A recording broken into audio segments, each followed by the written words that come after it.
past is that they do not know the present. G. K. Chesterton.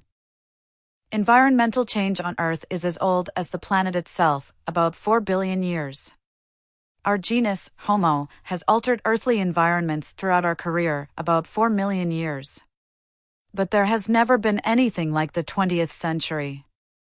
Asteroids and volcanoes, among other astronomical and geological forces, have probably produced more radical environmental changes than we have yet witnessed in our time. But humanity has not. This is the first time in human history that we have altered ecosystems with such intensity, on such scale, and with such speed. It is one of the few times in the Earth's history to see changes of this scope and pace. Albert Einstein famously refused to believe that God plays dice with the world. But in the 20th century, humankind has begun to play dice with the planet without knowing all the rules of the game. The human race, without intending anything of the sort, has undertaken a gigantic uncontrolled experiment on the Earth.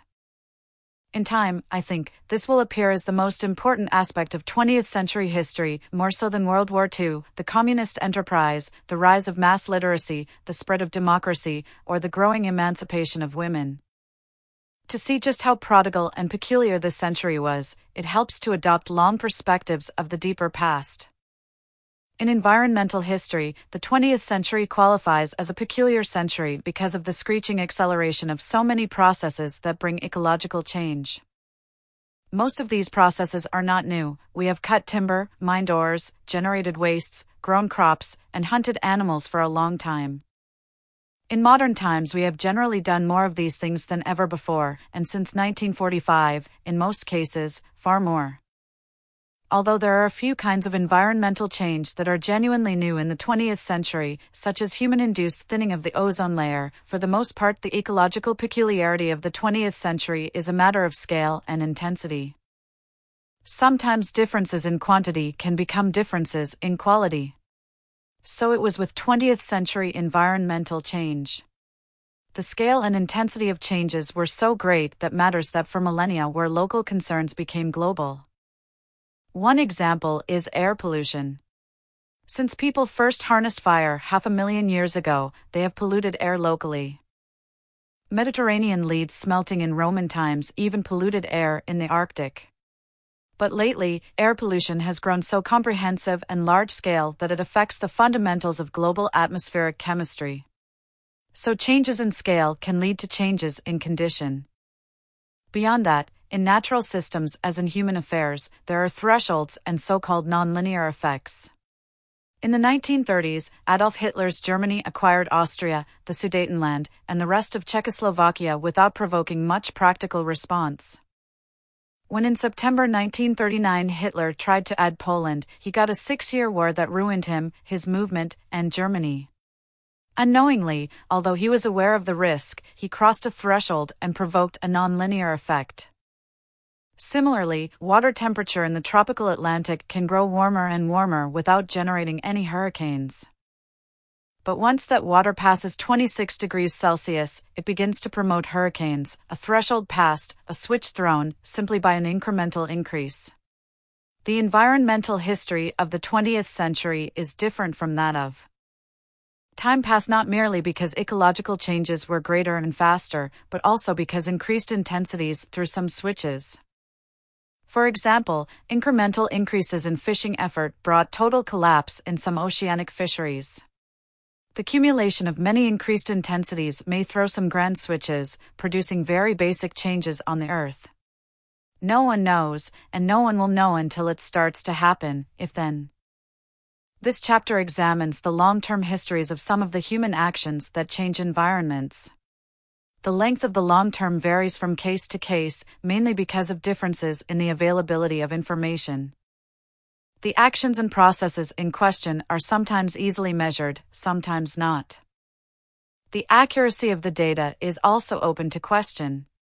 Despite these problems, it is possible to make some judgments about how peculiar the last century was, and in what respects it departed sharply from the patterns of the past.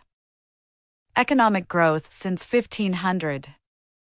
Most of the things people do that change environments count as economic activity. Economists habitually measure the size of economies by summing the total value of goods and services brought to market or otherwise officially noted. The addition yields a single figure, the gross domestic product, or GDP. This is a very imperfect procedure, especially for times and places where significant production take place outside of markets. Economic historians are keenly aware of the drawbacks of this measurement and have tried to adjust their figures accordingly. 500 years ago, the world's annual GDP amounted to about $240 billion, slightly more than Poland's or Pakistan's today, slightly smaller than Taiwan's or Turkey's. Up to 1500, the world economy had grown extremely slowly over the millennia, mainly because population had grown only slowly and improvements in productive technologies came very slowly by recent standards. After 1500, leading technologies were applied to the Americas and other regions, shipping became truly oceanic, and international trade grew. By 1820, the world's GDP had reached $695 billion. The Industrial Revolution, further improvements in transport, and further development of frontier lands increased the rate of growth after 1820 so that in 1900, world GDP reached $1.98 trillion. Indeed, the period 1870 to 1913 remains one of spectacular growth spurts in the history of the world economy, faster than any that went before, and faster than much of what followed. After 3 decades of repressed growth, the world economy surged again, so that in 1950, world GDP attained $5.37 trillion. A long boom followed, based on more open international trade, fast development of technology, and rapid population growth. By 1992, world GDP was about $28 trillion. This miraculous period of economic history, with all its upheaval, invention, organization, and suppression, is reduced to index numbers and growth rates in Table 1.1.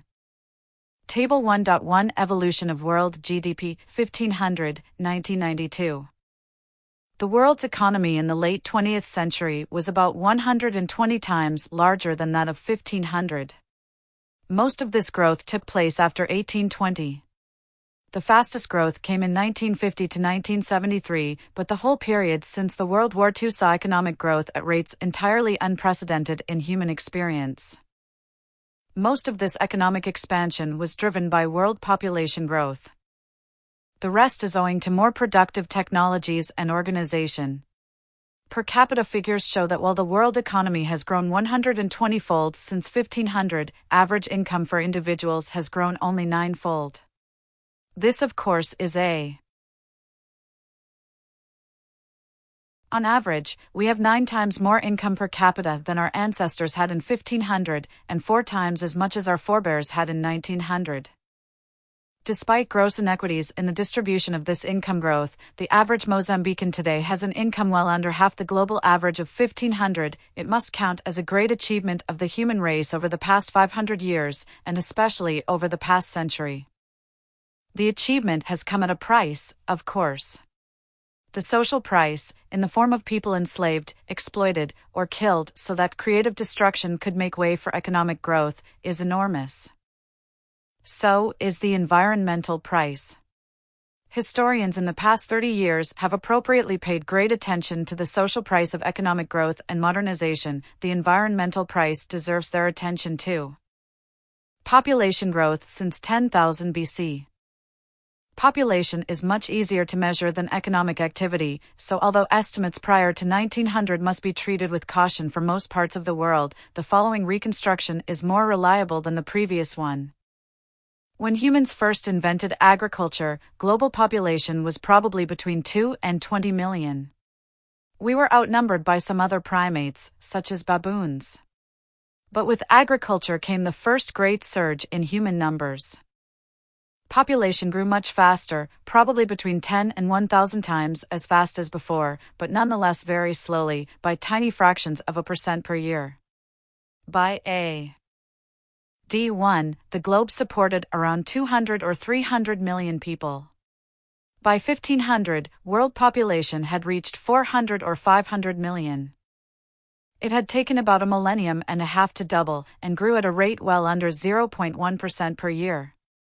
After 1500, world population continued to grow quite slowly, reaching 700 million around 1730. At this point it began to rise more quickly, beginning the long boom still in progress today. By 1820, human population reached 1 billion or so. Our spectacular biological success since then is sketched by the figures in Table 1.3. Table 1.3 World population since 1820. Since the 18th century, our numbers have grown extremely quickly by previous standards. And in the period since 1950, population has increased at roughly 10,000 times the pace that prevailed before the first invention of agriculture, and 50 to 100 times the pace that followed. If 20th century rates of population growth had prevailed since the invention of agriculture, the Earth would now be encased in a squiggling mass of human flesh, thousands of light years in diameter, expanding outward with a radial velocity many times greater than the speed of light. Clearly, we will not keep the 20th century pace up for long.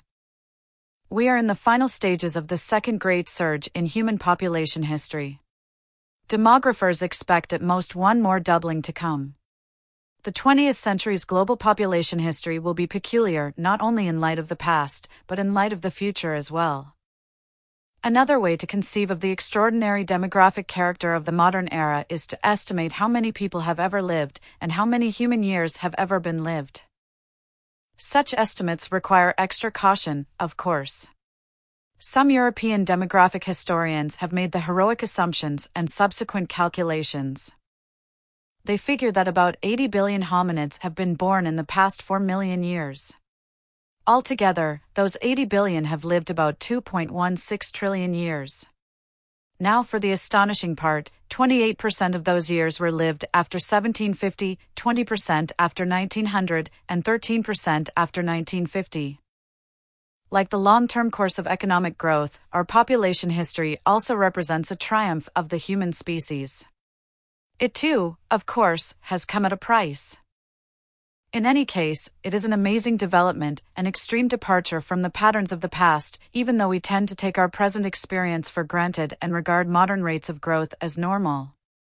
Bizarre events that last for more than a human lifetime are easy to misunderstand. The long-term trajectories of economic growth and population growth followed one another closely for millennia. Only around 1820 did they begin to diverge sharply, with economic growth outstripping population growth, hence the rising per capita incomes. What made this possible were new technologies and systems of economic organization that allowed people to make far greater use of energy. Energy history since 10,000 BC. Before the Industrial Revolution began, we had at our disposal the muscle power of our bodies and of some domesticated animals, the power of wind and water, and the chemical energy stored in wood and other biomass. The Industrial Revolution changed everything because it brought engines that could convert into mechanical power the biomass energy stocks accumulated in the Earth's crust over hundreds of millions of years, fossil fuels. Physicists agree that the total quantity of energy in the universe is constant. On Earth, energy is held in rough balance. What arrives from the sun as radiant energy is equivalent to what dissipates into space as heat. Energy can neither be created nor destroyed. Yet we commonly speak of energy production or consumption. The word energy is imprecise, the stuff hard to measure. The following reconstruction aims to be precise about what is meant by energy, but its quantitative elements deserve as much or more caution as the section on economic growth. All our energy, ultimately, is nuclear energy, in that it comes from a nuclear fusion reaction in the Sun. It exists on Earth in several forms, the important ones for people being mechanical, chemical, heat, and radiant. The problem for us is to get energy in a useful form in the right place and the right time for whatever we might wish to do. We do this by means of converters, which change energy from one form to another, making it easier to store, transport, or use for work. Many economic operations make use of several converters. Each conversion involves some practical loss, in that a proportion of the pre-converted energy is dissipated, or otherwise rendered into a form that is useless, impossible to capture. Hence, converters have efficiency ratings. Human beings, for instance, are about 18% efficient. For every 100 calories I eat as food, only about 18 are converted into mechanical energy, the rest are lost for practical purposes, mostly as heat. Horses' efficiency is only about 10%.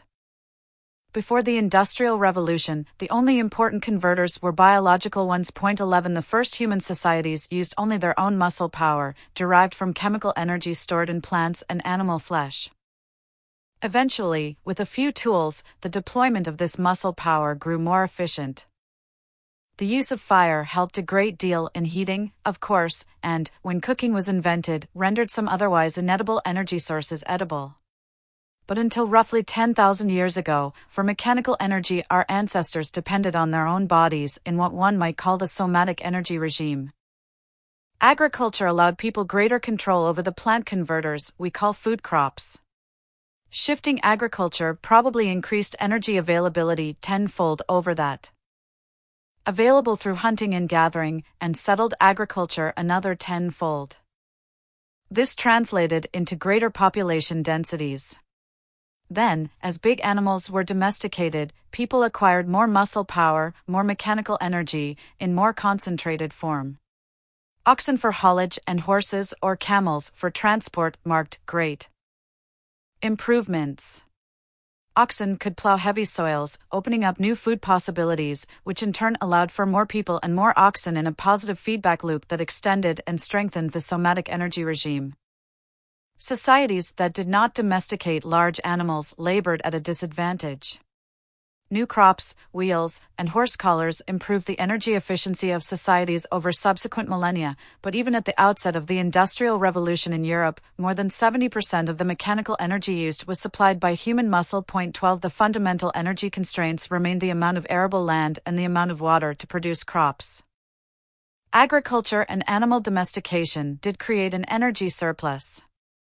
Controlling that surplus, applying it as one wished, and enjoying the returns from it constituted the stuff of politics, directing the somatic energy regime. If applied judiciously, in war or irrigation for instance, surplus might create a windfall of increasing returns that made someone rich or powerful indeed, pharaohs, for instance.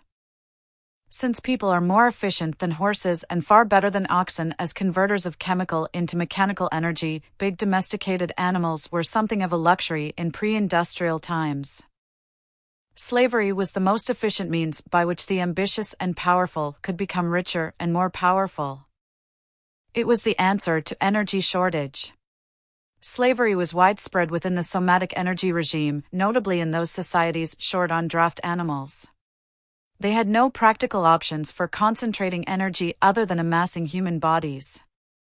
An interesting feature of the somatic energy regime was its success in storing energy. In the form of heat or light or even electricity, energy is hard to store. Wind and direct solar power remain hard to store even with late 20th century technologies.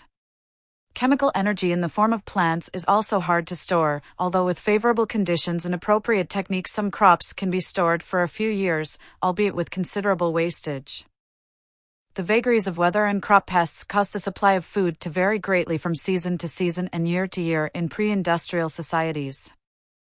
This created a problem for society as a whole, and for its rulers, in that the available energy supply fluctuated uncontrollably and unpredictably over time. For rulers, the stock of human and domestic animal populations served as an energy store, a flywheel in the society's energy system. They could be put to work whether the primary energy source, plant crops, was bountiful or scarce. The stock could be built up in fat times and drawn down in lean times, but at virtually all times rulers could lay their hands on people and animals for their enterprises. For ordinary people, livestock served the same purpose. They were a store of energy, one that could be raided when necessary to even out energy flows despite the inevitably uneven supply of staple foods. This provided households a flywheel in their domestic energy systems, proportional in size to the quantity of animals they owned. The limits of the somatic energy regime were stringent. In a burst of effort, the human body can muster 100 watts of power. 13 The most any society could devote to a given task, say ditch digging, dam building, or fighting, was, with people and animals as the main sources of mechanical power, a few 100,000 watts. The Ming emperors and Egyptian pharaohs had no more power available to them than does a single modern bulldozer operator or tank captain. Expanding their territorial domain might increase rulers' total energy supply, a goal vigorously pursued, but it could not raise the total that they could apply to a single task, since it was usually impossible to concentrate more than a few thousand bodies on a given construction project or battle. The Industrial Revolution first augmented and then quickly outstripped human muscle power. Wherever it spread, it ended the somatic energy regime, replacing it with a much more complex set of arrangements that one might call the exosomatic energy regime, but might better be called the fossil fuel age. To date, the lion's share of energy deployed since 1800 has come from fossil fuels. From ancient times forward, notably in Persia, China, and Europe, sails, windmills, and watermills added slightly to the somatic energy supply of agrarian societies. 14 incremental improvements followed for many centuries.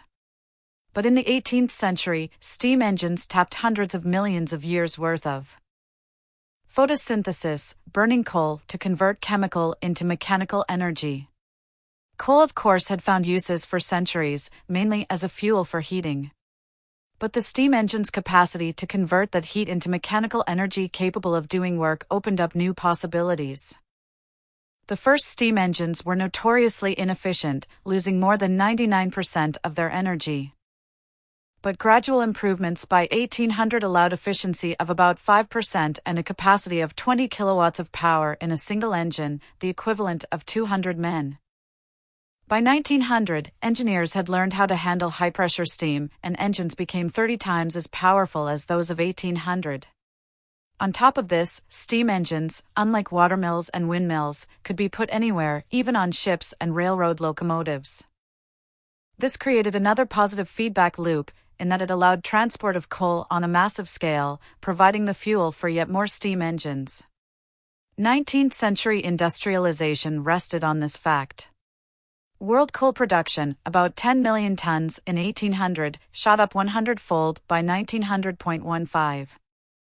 By 1900, another major departure was underway: internal combustion engines using refined oil. A Scot, James Young, figured out how to refine crude oil in the 1850s, and an American, Edwin Drake, proved in 1859 that oil could be drilled through deep rock.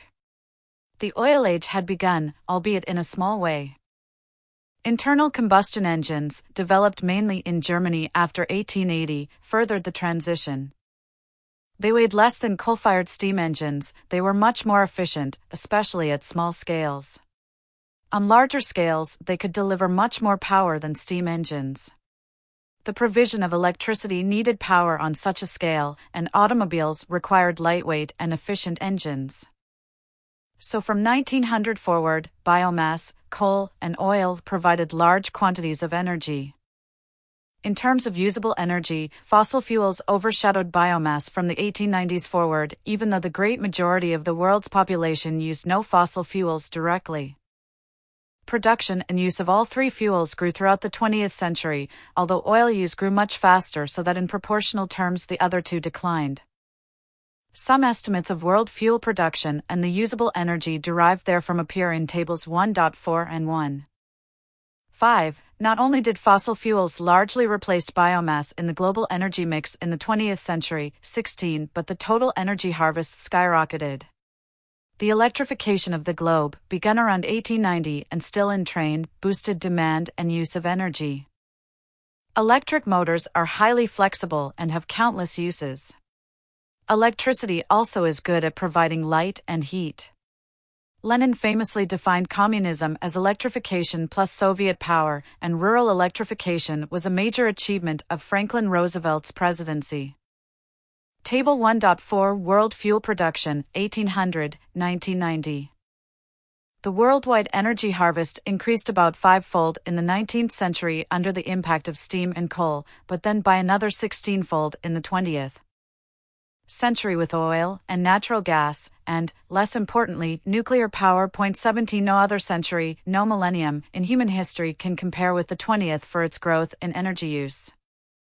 We have probably deployed more energy since 1900 than in all of human history before 1900. My very rough calculation suggests that the world in the 20th century used 10 times as much energy as in the 1,000 years before 1900 AD. In the 100 centuries between the dawn of agriculture and 1900, people used only about two-thirds as much energy as in the 20th century. Table 1.5 World Energy Use, 1800-1990.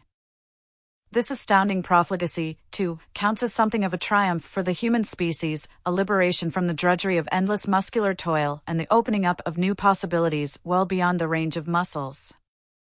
Even on a per capita basis, energy use grew spectacularly, 4- or 5-fold in the 20th century.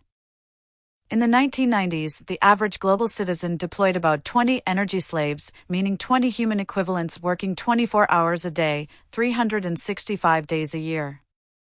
The economic growth of the last 2 centuries, and the population growth too, would have been quite impossible within the confines of the somatic energy regime. Point 18. This energy intensification came at a cost. Here I mention 2 aspects of that cost. First, fossil fuel combustion generates pollution. So does, and always has, biomass burning.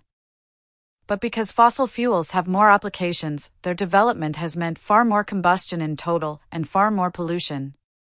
Chapters 3 and 4 will address this theme. Secondly, fossil fuel use has sharply increased the inequalities in wealth and power among different parts of the world. The requisite technologies and corresponding social and political structures developed first and most thoroughly in Europe and North America. Other parts of the world generally remained dependent on biomass for heat and muscles for mechanical energy until 1950 or so. Indeed, the poorest countries remained so still. The average American in the 1990s used 50 to 100 times as much energy as the average Bangladeshi and directed upwards of 75 energy slaves, while the Bangladeshi had less than 1. Harnessing fossil fuels played a central role in widening the international wealth and power differential so conspicuous in modern history. This is a good thing if one prefers to see some people comfortable instead of almost all locked in poverty, but it is a bad thing if one prefers equality. In any case, inequality in energy use peaked in the 1960s. Thereafter, the transition to intensive energy use spread around the world. The exhaustion of fossil fuels on the global scale is not imminent. Predictions of dearth have proved false since the 1860s. Indeed, quantities of proven reserves of coal, oil, and natural gas tended to grow faster than production in the 20th century. Current predictions, which will be revised, imply several decades before oil or gas should run out and several centuries before coal might.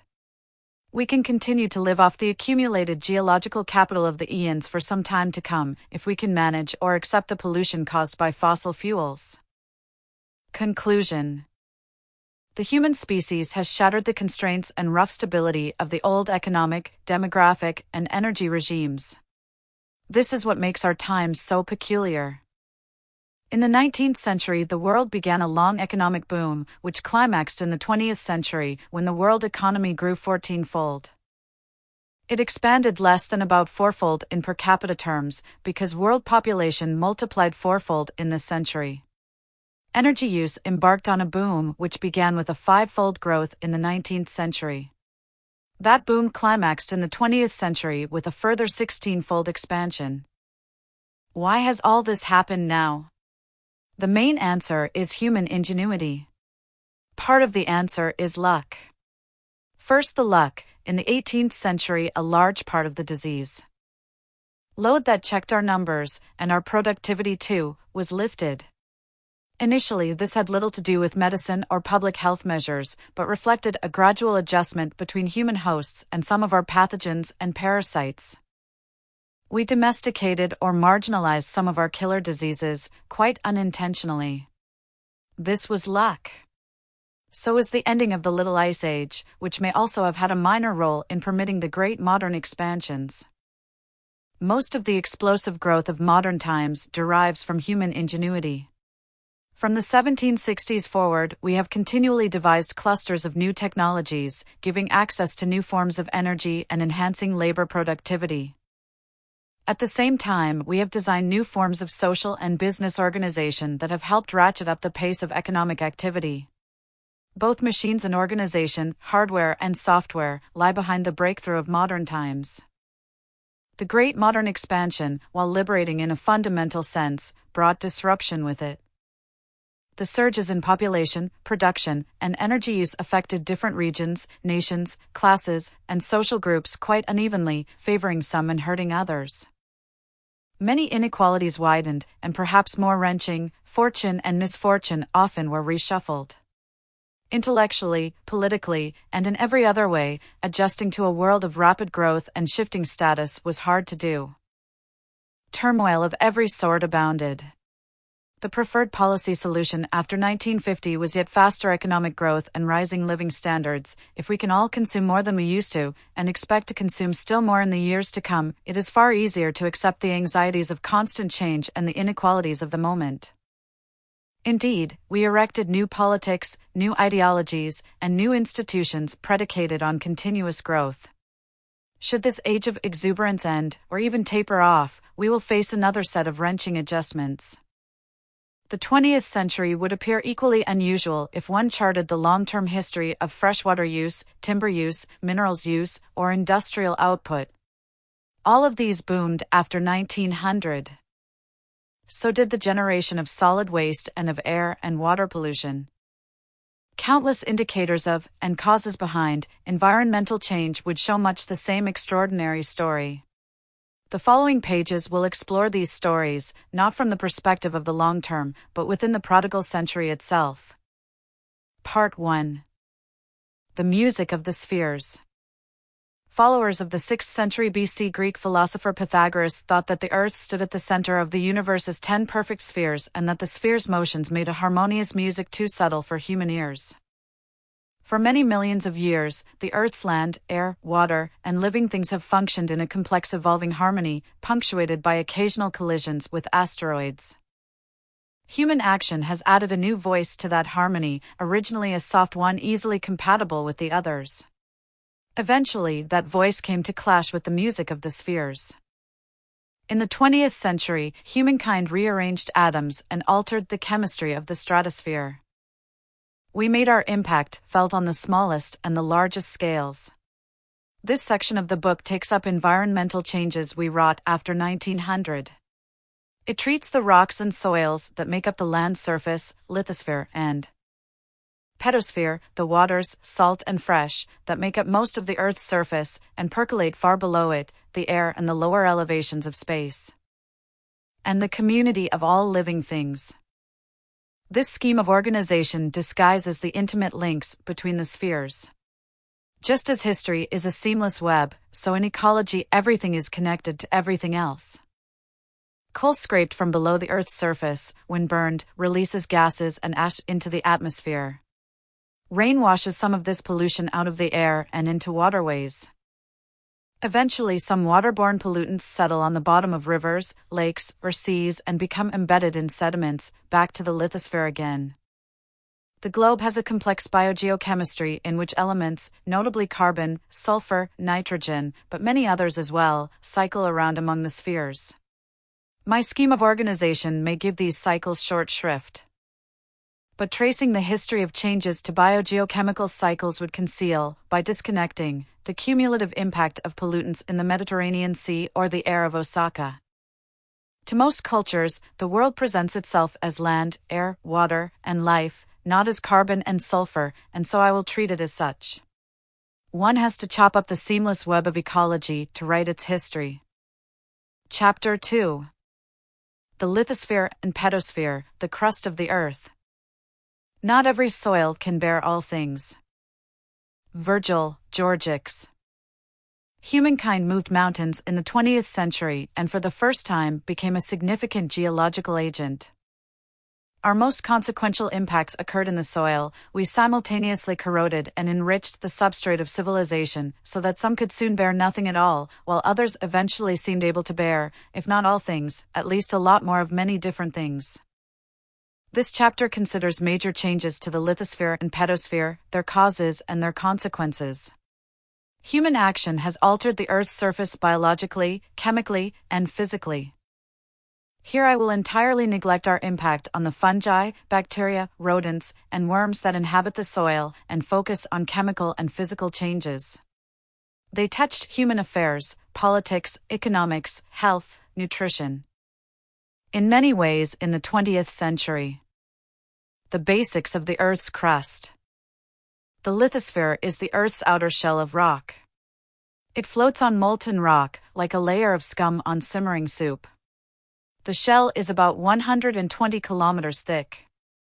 In geological time, the lithosphere moves, its various plates shift around, and parts of it are forced down into the magma and melt, while elsewhere magma cools, solidifies, and becomes new lithosphere.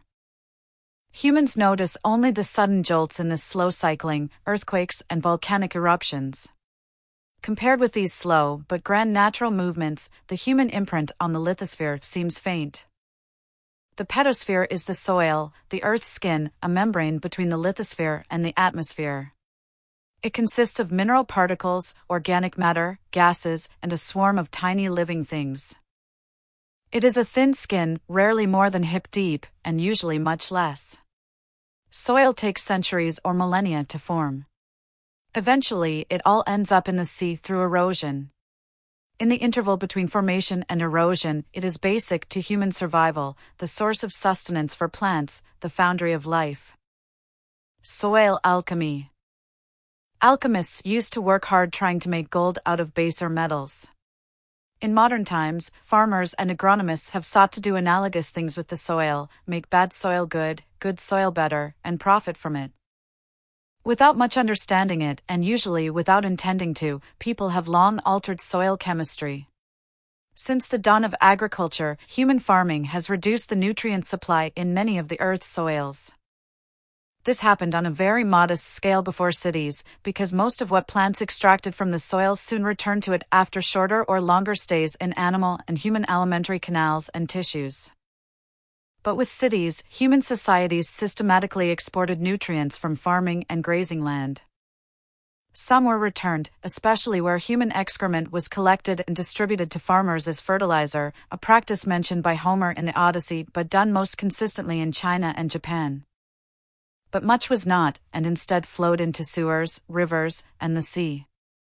In the 20th century, with its pell-mell urbanization and its vast expansion of farming and grazing, the scale of nutrient export became many times greater than ever before. Nutrient depletion, especially of nitrogen and phosphorus, limits plant growth and hence crop yields. The history of agriculture is a struggle against this fact. Particular crops, if grown repeatedly, drain soils of specific nutrients. Crop rotation, an ancient practice, limited nutrient loss. Systematic use of legumes helped a great deal. When oceanic transport became cheap enough, in the 19th century, richer societies could import fossil manure in the form of Peruvian and Chilean guano to replenish the nutrient supply on their farms. But the world's agriculture would nonetheless produce far less if chemists had not figured out ways to distill superphosphate from rock and to extract nitrogen from the air. In 1842, an English gentleman farmer, John Laws, first applied sulfuric acid to phosphate rock, producing a concentrated superphosphate which could be spread upon soil. Laws had invented the first artificial fertilizer and soon founded the first chemical fertilizer company. Britain and Europe had only a modest supply of suitable rock, so phosphate in Florida and Morocco was soon mined, shipped, chemically treated, transformed into superphosphate, and distributed to richer farmers in North America and Europe. The USSR developed phosphate mining above the Arctic Circle in the Kola Peninsula and then in Kazakhstan to build its fertilizer industry. After World War II, China and Jordan also developed significant phosphate deposits, as more recently did Thailand. These places, together with some oceanic guano deposits, supplied the 20th century world with its increasingly heavy doses of superphosphate. Supplying nitrogen to the world's soils was more difficult, something that only lightning and certain microbes inhabiting the roots of legumes could do before the 20th century. Although air is plentiful compared with phosphate rock, getting nitrogen from it proved vexing to legions of late 19th century scientists. Then, in 1909, an academic chemist, Fritz Haber, figured out how to extract nitrogen from the air through ammonia synthesis. Karl Bosch, an industrial chemist, oversaw the creation of mass production of nitrates with Haber's methods, so the process became known as the Haber-Bosch ammonia synthesis. Haber was born in 1868 to a German Jewish family in Breslau in what is now Polish Silesia. His father ran a dye-stuff firm, for which Haber worked until he convinced his father to buy large quantities of chloride of lime, a treatment for cholera, hoping for vast profits during an 1892 epidemic in Hamburg.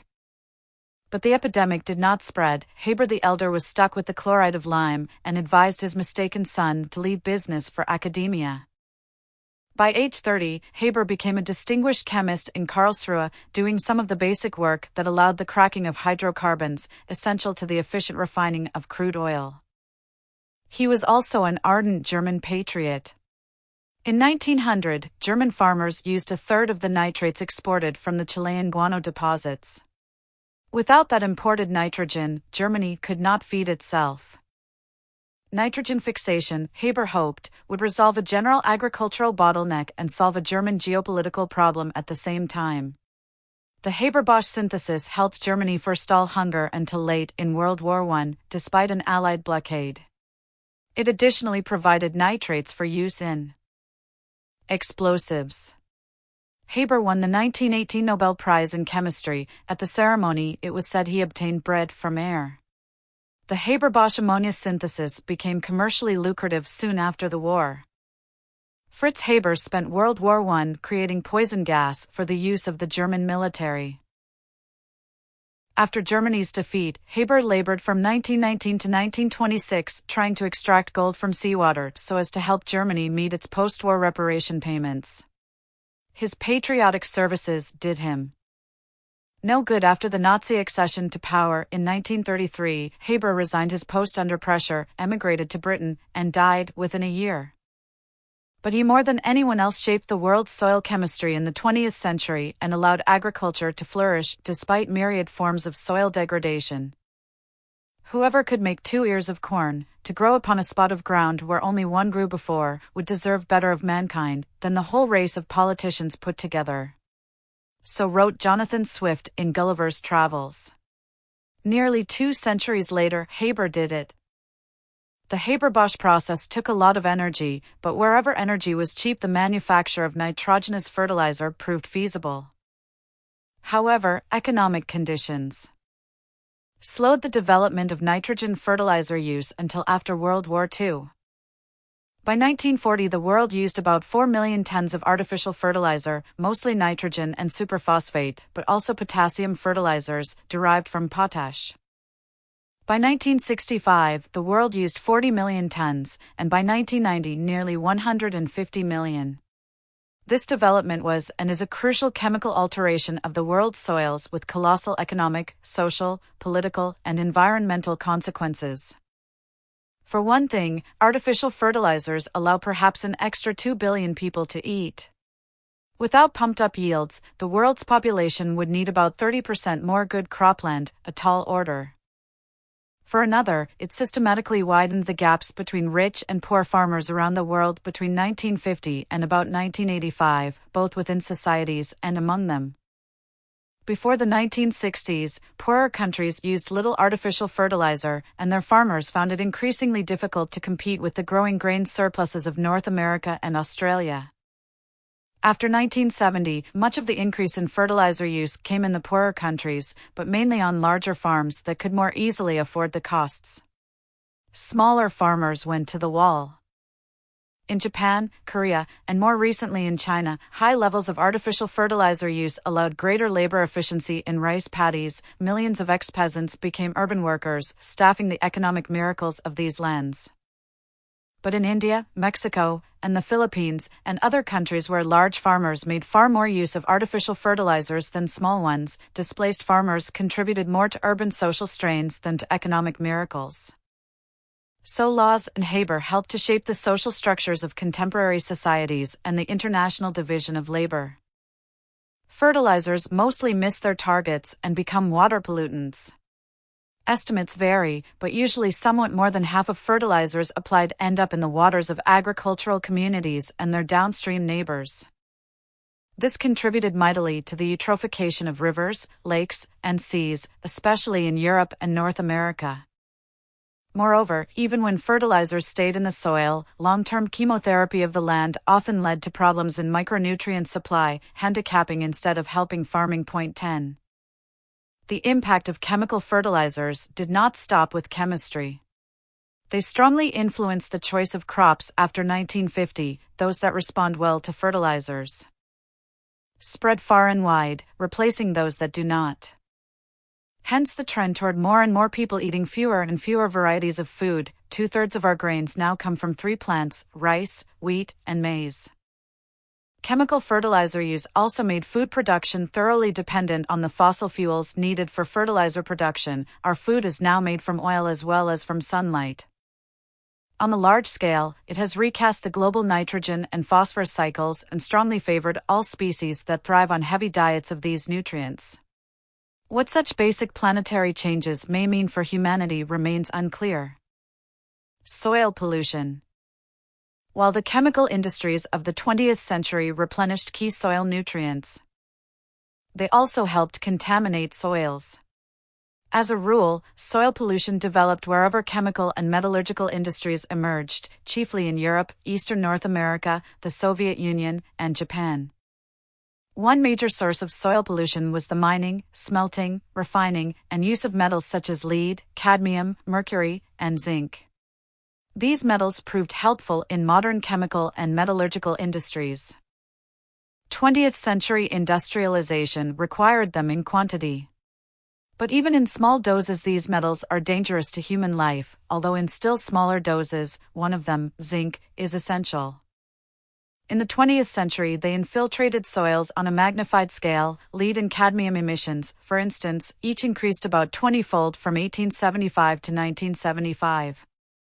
Most of these metals enter circulation first as air pollutants, some via water effluent, while some are dumped directly in the soil. Whatever their pathways, when such metals get into soils, they enter the food chain. Japan provided a dramatic illustration. Surges in mining and metallurgy after the Meiji Restoration brought acute heavy metal pollution. Copper contamination reduced rice yields around several mines at the end of the 19th century, but only on a local scale. Mining and smelting delivered heavy metals to rice paddies in several Japanese river basins early in the 20th century, often provoking farmer protests. In 1926, in the Bamboo Spear Affair, farmers whose lands suffered from copper contamination besieged the smelter of the Kosaka mine. In the Jinzu River Valley, a few cases of a bone disease, now called itai, appeared before World War II. It turned out to be a consequence of cadmium poisoning. Hundreds more cases followed the war. Heavy metal production and pollution took off after 1950 as the Korean War jump-started Japanese heavy industry. By 1973, Japan led the world in zinc production and ran a close second in cadmium output. Through various pathways, heavy metals contaminated irrigation water. When that water drained away from rice paddies, it left behind a residue of concentrated contamination. Cadmium, in particular, is easily absorbed by rice plants. By 1980, about 10% of Japanese paddies had become unsuitable sources of rice for human consumption because of cadmium pollution of the soil. Cadmium and other heavy metals, ingested through food, killed hundreds of Japanese and made thousands sick in the course of the 20th century. The juxtaposition of mining, smelting, and rice paddies made heavy metal soil pollution more serious in Japan than anywhere else. Point 12. Elsewhere, soil pollution affected society and ecology too, if less painfully than in Japan. Soils, and consequently the vegetables and people, of Polish Silesia showed unhealthily high concentrations of cadmium, mercury, lead, and zinc by the 1970s. Soils downwind of the smelters of Sudbury, Ontario acquired concentrations of nickel and copper about 400 times background levels, killing almost all vegetation. After 1970, forests and grassland soils around the world showed signs of elevated heavy metal concentrations, although health dangers existed only in a few industrial districts.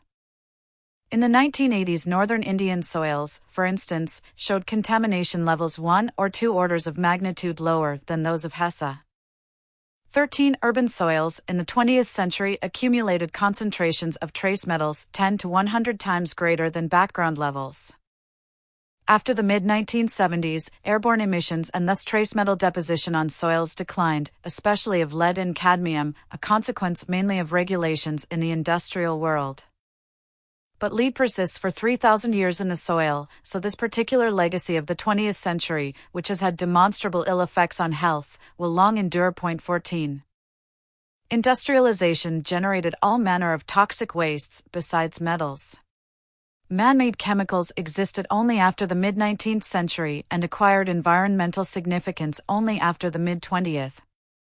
Roughly 10 million chemical compounds have been synthesized since 1900, perhaps 150,000 have seen commercial use. 15 Synthetic chemical production expanded 350-fold between 1940 and 1982. The industries that used these chemicals generated quantities of wastes, much of which was hazardous. No historical data exist on toxic waste production, but it is likely that levels increased slowly before 1940, but quickly after 1950 when the chemical industries thrived. A large proportion of toxic wastes ended up in landfills. Smaller amounts, generally in urban areas and in enclaves of chemical, petroleum, and metallurgical industry, went directly into soils, dumped legally or otherwise along roadsides, in parks, and on private land.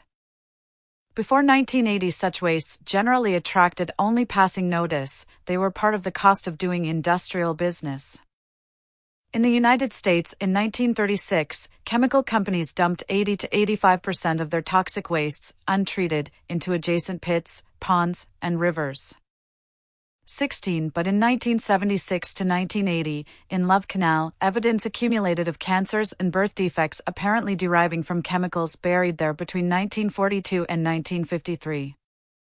The Hooker Chemical Company, after burying a toxic stew, sodded over the land and deeded it to the local community, which built a school and residences on the site. By 1980, the federal government evacuated thousands and Love Canal was fenced off, officially a national disaster area. Soon, hundreds of other communities made the equation between health problems and chemical dumps. Toxic waste dumps, of which in 1980 there were 50,000 in the United States alone, became a focal point of environmental politics, legislation, lawsuits, and a modest cleanup effort associated with the so-called Superfund, a federal effort to finance environmental restoration of hazardous waste sites. Disposal of toxic chemicals became an increasing problem in the United States and Europe, where legislation discouraged former patterns of casual disposal. Exporting hazardous wastes for disposal elsewhere became an international business in the 1970s. Mexico buried and dumped U.S. wastes, Southeast Asian countries accepted some of Japan's, Morocco and some West African countries took wastes from Europe and the United States. Perhaps the biggest importer before 1989 was the former East Germany. One of the ironies of the reunification of Germany is that West Germans reacquired hazardous waste problems they had exported. By the late 1980s, the international trade in toxic waste involved millions of tons annually, and the spectacle of rich countries paying poor ones to take their poisons aroused political resistance. In 1987, a shipload of toxic incinerator fly ash from the United States toured the Atlantic looking for a country willing to take it. A spate of protocols and conventions in the late 1980s and 1990s aimed to regulate this international toxic trade, much of which was illegal. 17. Modern armed forces are great users of synthetic chemicals. In both the Soviet Union and the United States, the biggest single contaminator of soils after 1941 was the armed forces, often beyond regulation during World War II and the Cold War. Soils and groundwater in many of the military reserves in the United States and USSR, and in some foreign bases, became so contaminated that cleaning up looked impossibly expensive. 18.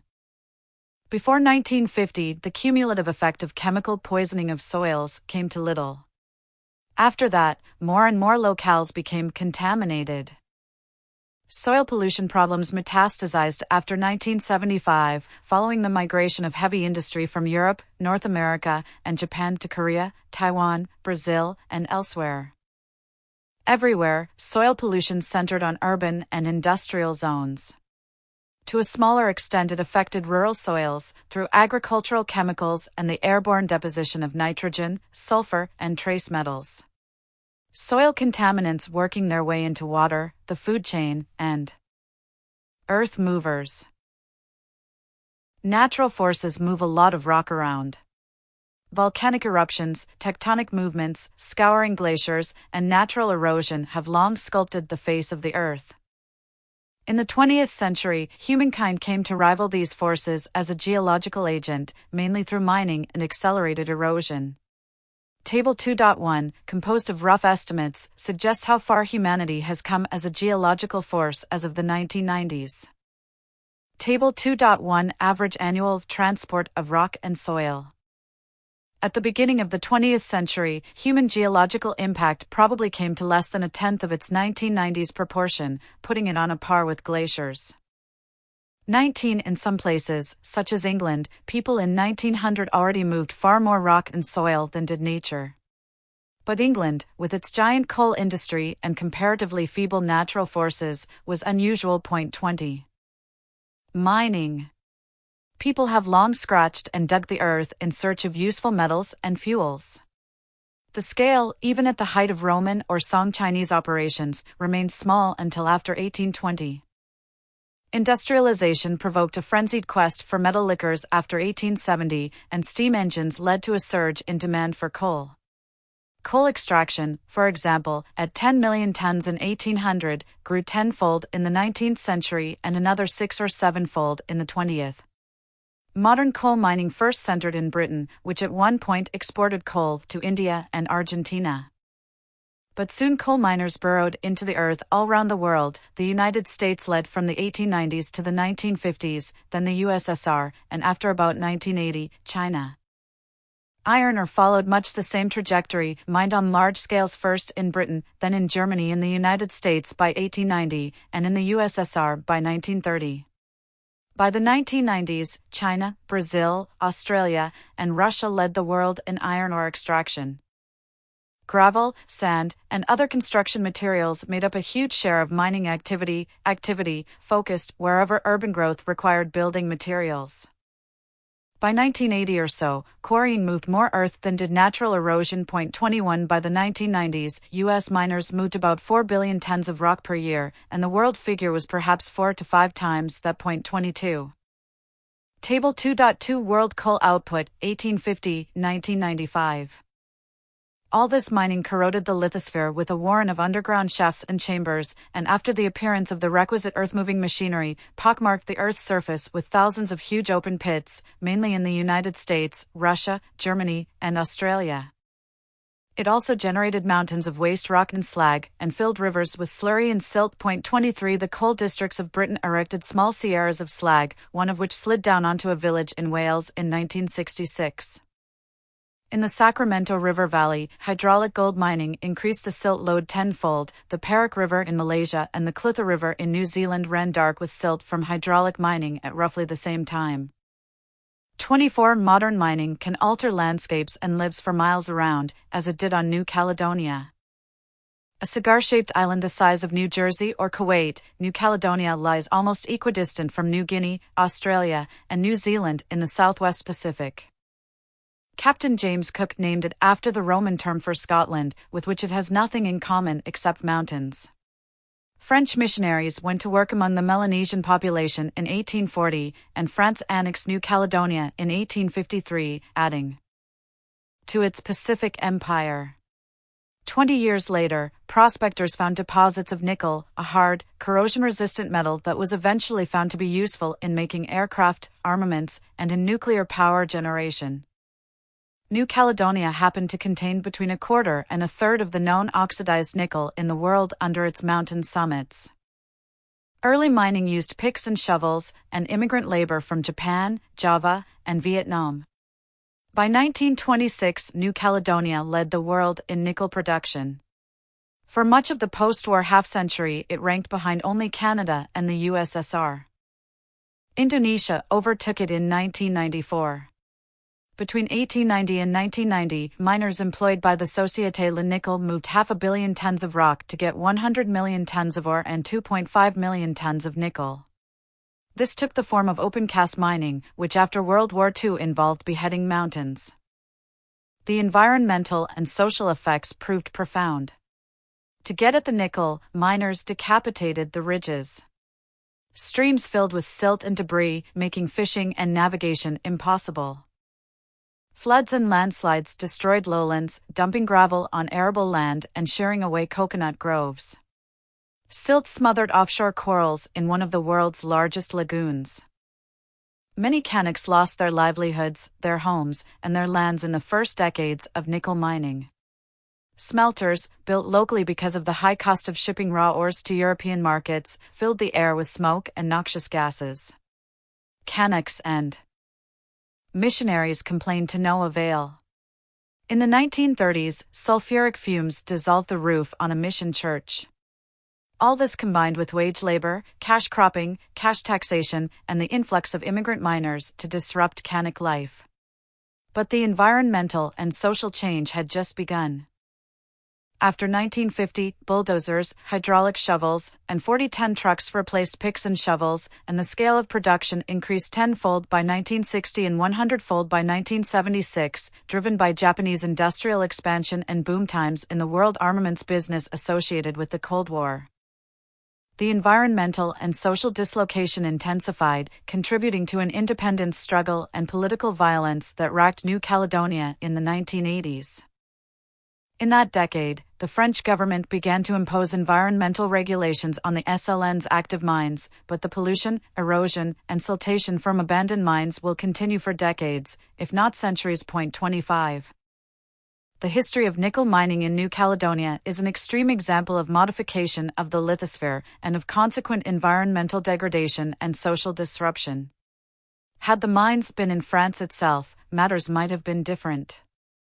But with imperialism and industrialization after 1880, more and more of the world's mining took place in parts of the world where constraints were few and ineffective. Recent parallels occurred around other great mines of Melanesia, the Penguna mine in Bougainville, Papua New Guinea, the OK Tedi mine in central New Guinea, and the Freeport mine in Irian Jaya. 26 variations on the New Caledonia theme occurred in Chile, Australia, Zambia, Siberia, Utah, and elsewhere. 27. 3 pulses of soil erosion. Soil erosion is as old as the continents. Accelerated soil erosion is that which human action provokes, and it is as old as agriculture, and on a trivial scale much older still. Nowadays, people induce about 60 to 80% of all soil erosion. That proportion, it is safe to say, is at an all-time high. 28. Soil erosion is a multiple menace as well as an ancient one. Soil loss from farmers' fields lowers crop yields. Lost soil must go somewhere else, and often it finds inconvenient lodging from the human point of view. Eroded soil ends up in reservoirs and lakes, affecting aquatic life. It silts up shorelines, harbors, and river channels, requiring dredging. Before modern dredging machines, siltation frequently forced the abandonment of ports, as at ancient Miletus in Asia Minor. Eroded soil often takes centuries to make its way to the sea. 29. In the long haul of human history, soil erosion has surged 3 times. 30. The first pulse came when agriculture in the Middle East, India, and China emerged from the river valleys and spread over former forest lands.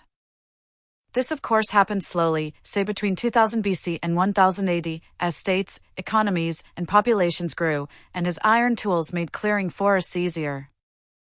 Wherever existing vegetation was cut or burned to make way for crops or animals, faster erosion resulted. Typically, these higher rates declined if stable farming or grazing systems developed, but rates rarely dropped to previous levels under natural vegetation. And in any case, stable agrarian systems normally were not stable for long, but came and went under the impacts of pandemics, war, migration, and climate change. So while this ancient pulse of soil erosion peaked long ago, it is still not a spent force. 1. Key locations in mining and soil erosion history. China's Loess Plateau typifies the first pulse of soil erosion history. Home to some 40 million people in an area about the size of France, the Loess region is located in the middle reaches of the Huanghe Valley. It is one of the world's most easily eroded landscapes. The soil consists of very deep windborne deposits, blown in from Mongolia over the course of 3 million years. It is loose and easily dislodged. Rains come in intense summer cloudbursts. Before cultivation, when forests covered most of the Loess Plateau, 31 erosion carried off about 1.1 billion tons of soil per year. The Yellow River was called the Day, or Great River. Over the next 2,000 years, intermittent cultivation cleared most of the plateau, erosion increased, and the Yellow River acquired its present name. By the early 20th century, soil loss reached 1.7 billion tons annually, and by 1990, 2.2 billion. 32. The second global surge in soil erosion came with the frontier expansion of Europe and the integration of world agricultural markets. This pulse began with the European conquest and Euro-African settlement of the Americas after 1492. The conquest provoked a demographic catastrophe in the Americas, and in thickly settled mountainous regions of the Andes and Central America, agricultural terraces fell apart and soil erosion spurted. Grazing animals, introduced by Europeans, flourished in the Americas, and their hooves loosened yet more soil. This pulse of soil erosion weakened when population stabilized around 1650 to 1700.33. After 1840, however, it strengthened again when some 60 million Europeans migrated overseas or to Siberia. Many settled in cities, but millions worked the lands throughout temperate North America, South Africa, the Maghreb, Australia, New Zealand, and the North Caucasus. 34. For most of these regions, the European invasion brought the first serious and protracted soil erosion. 35. Most of those who left their homes were peasants, and most of them came from Northern Europe, a matter of vital significance. Their experience of land and agriculture was a very unusual one. Northern Europe, from Ireland to Poland, enjoys a mild rainfall regime and, for the most part, has low slopes and heavy soils resistant to erosion. Cultivators could leave fields bare at any time of year and let hoofed animals roam without any serious risks of erosion. The soft, gentle rains lacked the energy to dislodge soils. But the same systems of cultivation and grazing, when transported to landscapes with lighter soils, steeper slopes, and more intense rainfall, led to devastating erosion in the Americas, South Africa, Australasia, and Inner Asia. Had the conquerors and colonizers of the modern world come from a different environment, one that did not invite negligence of soil conservation, then this second pulse would have been faint. Moreover, European settlers usually had the power to shunt local populations onto marginal lands. Consequently, steep lands in particular, but those with unstable soils too, came under the plow or digging stick, often for the first time, opening them to a burst of erosion. This process was especially characteristic of the zones of European settlement in southern, North, and East Africa. In South Africa, Rhodesia, and Kenya, for example, European power allowed the appropriation of the better lands for white farmers. African farmers had worked these lands with hoes and digging sticks for centuries. But after about 1890, European farmers introduced plows and commercial agriculture, planting wheat, tobacco, coffee, and other crops. This provoked a spate of erosion in the White Highlands of Kenya and the commercial lands of Rhodesia. Meanwhile, Africans farming on their own account were shunted onto less promising land, steeper or drier or both. In South Africa, Basutoland, northern Rhodesia, and Kenya, people and livestock huddled into smaller areas than before, making it hard to refrain from farming unstable soils. Black farmers in South Africa created an organization concerned with soil erosion in 1918. Erosion in many parts of South Africa reached alarming proportions by the 1930s. Authorities took notice, spurred by the example of the American response to the Dust Bowl, and tried to impose conservation schemes. Jan Smuts, the dominant political figure in South Africa, gave voice to a widespread view, at least among whites, when he said of South Africa, erosion is the biggest problem confronting the country, bigger than any politics. 36 government estimates suggested erosion had reduced agricultural productivity by a quarter in 25 years. However, official anti-erosion measures proved unpopular, occasionally to the point of rebellion, because they usually involved forced labor or compulsory culling of cattle. In Lesotho, such schemes, poorly designed and grudgingly implemented, may have promoted rather than retarded erosion. In southern African cases, accelerated soil erosion derived from a complex mix of social forces, not least the politics of settler societies. White settlement, culture, and inappropriate technique played a role. Plows and furrows invited erosion far more than cultivation by hoe had done. In Basutoland at least, successful missionaries converted Africans from their animist beliefs and inadvertently removed cultural constraints on tree cutting, promoting deforestation and erosion. Moreover, the incentives and pressures of cash cropping mattered. Population growth played a modest role. But the political decisions to restrict Africans to native reserves played a much larger one. Another factor, a controversial one, was the role of Southern and East African culture, specifically communal land tenure and cultural attachment to cattle. Unless well-regulated, communal land tenure provided incentives for individuals, families, and lineages to maximize short-term yield through overgrazing or hasty soil husbandry. They could keep the fruits of their efforts while spreading the costs among their neighbors. Since cattle were a preferred store of wealth and sign of status, Africans had a general incentive to maximize their herds and overgraze unless societal rules discouraged it. Social regulation, which may have worked in more tranquil times, proved difficult to maintain under the various pressures of colonialism, marketization, and long-distance labor migration, all of which disrupted Southern African life between 1890 and 1960.37. In many other parts of the overseas European frontier, but especially in North America and Australia, land was cheap, sometimes simply there for the taking. This helped lure migrants. But it also discouraged them from investing money, time, or care in their lands, since they could expect to move on easily enough if they destroyed one parcel of land. Furthermore, canals, railroads, steamships, and telegraphs knitted world markets together as never before, so after 1870 it made economic sense for new settlers to plow up the North American prairie and to run tens of millions of sheep on the lower slopes of New Zealand's southern Alps. In such regions, overseas migrants had an ecological impact far out of proportion to their numbers, because they produced goods above and beyond their own requirements in order to sell to burgeoning urban populations far away. 38. The Palliser Triangle of Western Canada shows this process clearly. This is a semi-arid wheat belt in the prairie provinces, including southern Alberta and Saskatchewan, as well as the southwest corner of Manitoba. In 1857, the Royal Geographical Society sent John Palliser, an Irishman, to reconnoiter.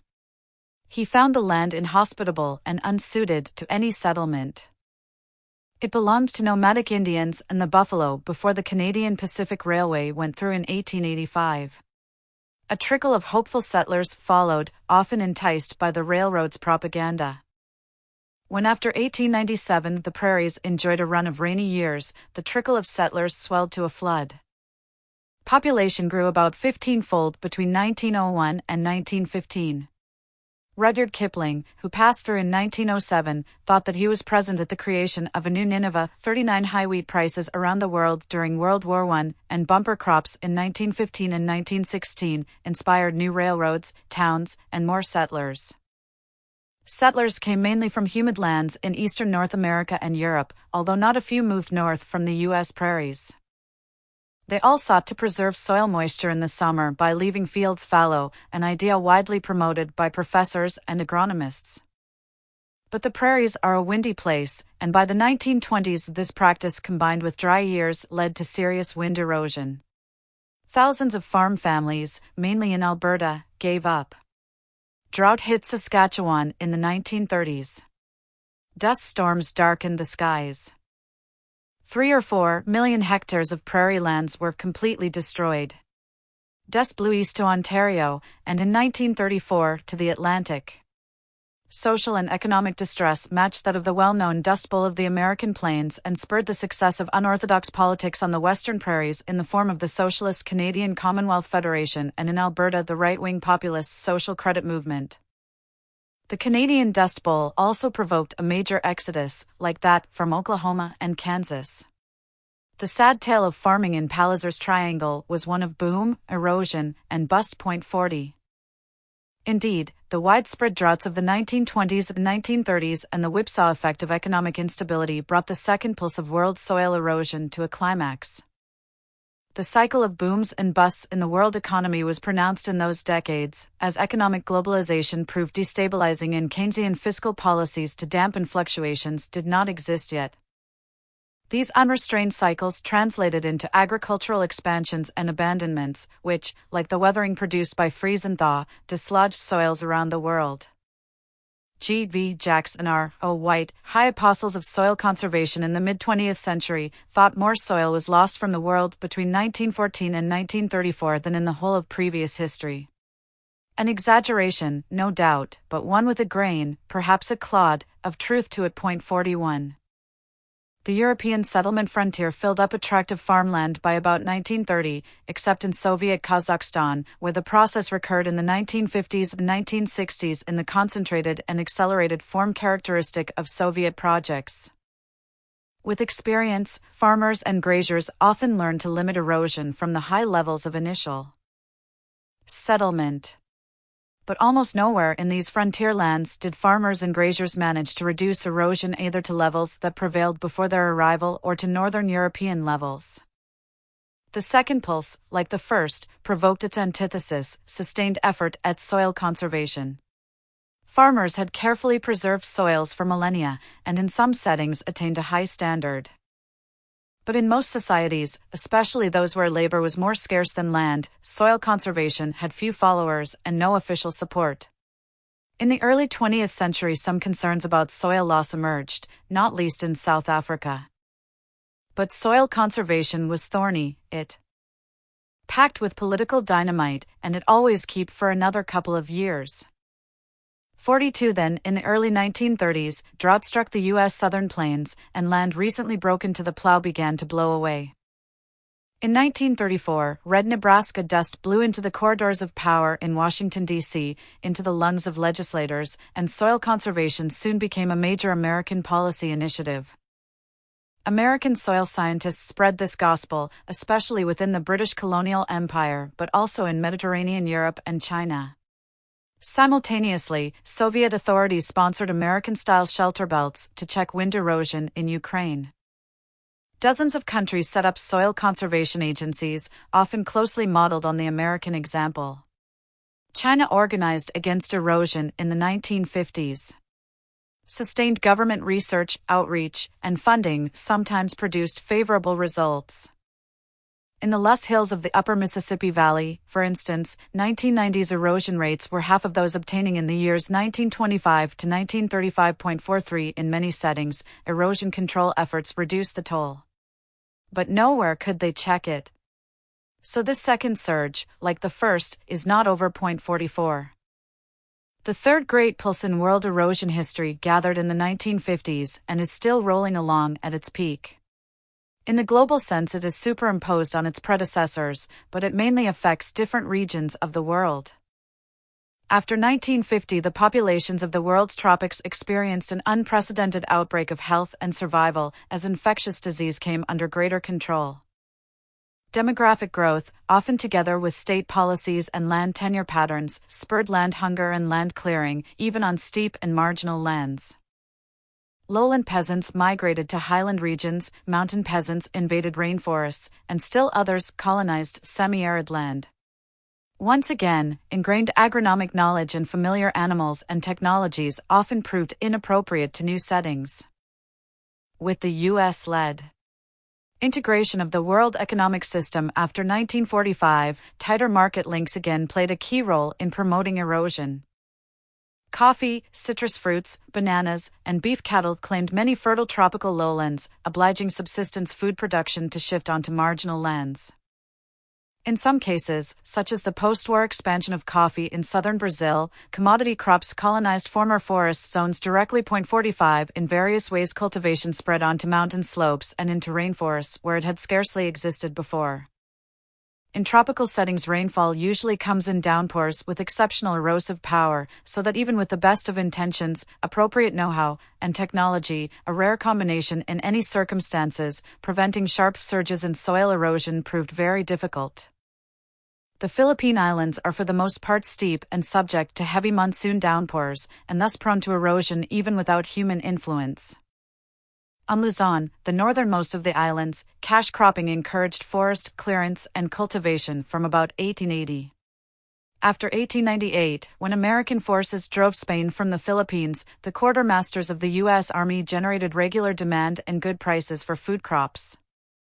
On remoter islands, such as Cebu in the central Philippines, subsistence needs and international politics, rather than the market, inspired land clearing. American conquest had proved the final chapter in a period of demographic decline, but American occupation soon favored population growth and plantation development. Peasants took to the hills and cleared forests, rain stripped the soils. Cebu's uplands began to erode especially quickly after about 1920, with forest clearance driven by demographic pressure. The process climaxed during World War II, when combat and Japanese occupation drove many more Filipinos to uplands and forests. By 1950, the pace of erosion had begun to slow, in part because in many areas there was no soil left to erode. Contour-plowing on the slopes and agroforestry from the 1970s also helped stem, but by no means stop, the tide of erosion. Then the timber companies arrived.